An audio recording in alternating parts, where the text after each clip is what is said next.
each other over the years when you are not so much friends? I mean, did you go out and buy the Sebadoo albums?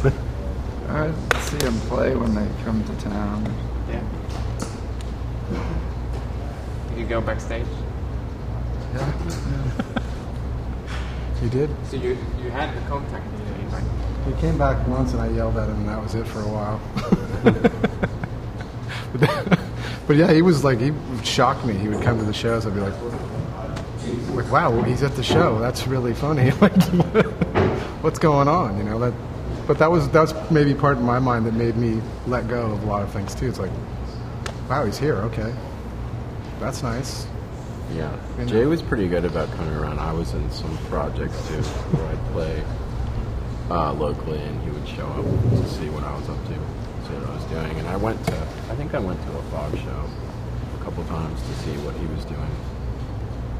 So there was some sort of a... But we didn't really, it wasn't like an active call someone up like, hey, just wanted to see what's been going on. It wasn't really like that.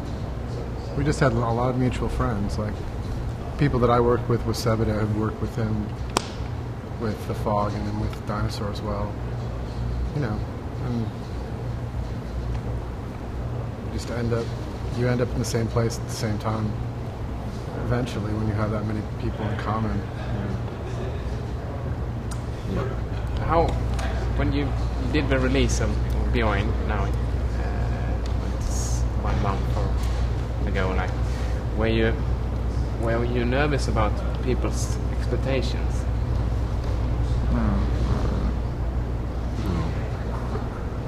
It just seemed like a step forward, no matter if it was good or bad or failed, or at least it was. It's kind of, it seemed like the thing to do, just kind of put out an album and see what happened. Maybe if it was bad, maybe a good time to stop or something. Yeah. But you used the word try before when we talked about the studio session that you said. That's more of the way that I felt about it. I mean, because I didn't know what my role was at first. I didn't know. I just didn't know whether I was supposed to write songs or whether I was supposed to play something that Jay wanted me to play, or whether I just didn't know. I mean, like I said, I thought it was very courageous of Jay to do it. 'Cause personally, I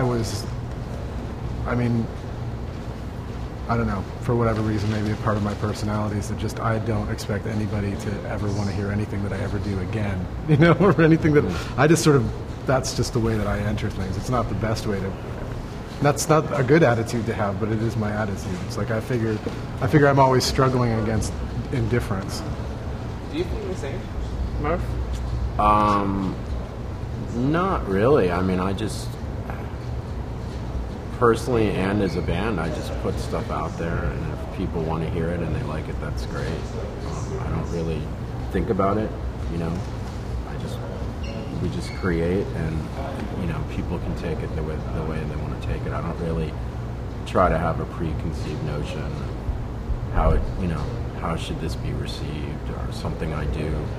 I try to play things like on drumming wise. I'll try to play things to the best of my ability, and we're all really critical of ourselves. Like, we know if something doesn't sound that great, we're not going to pretend and say, oh yeah, we'll deal with it and try to make it sound to the best of our ability or whatever. So. How about you, Jay? How do you feel about what? No, but I mean, like, Murph seemed to be more confident than you are, like me when I do the interviews. But why should they want to listen to this again? Oh yeah, like I just said, I just felt like it's a positive thing, no matter what, if it fails or if it succeeds.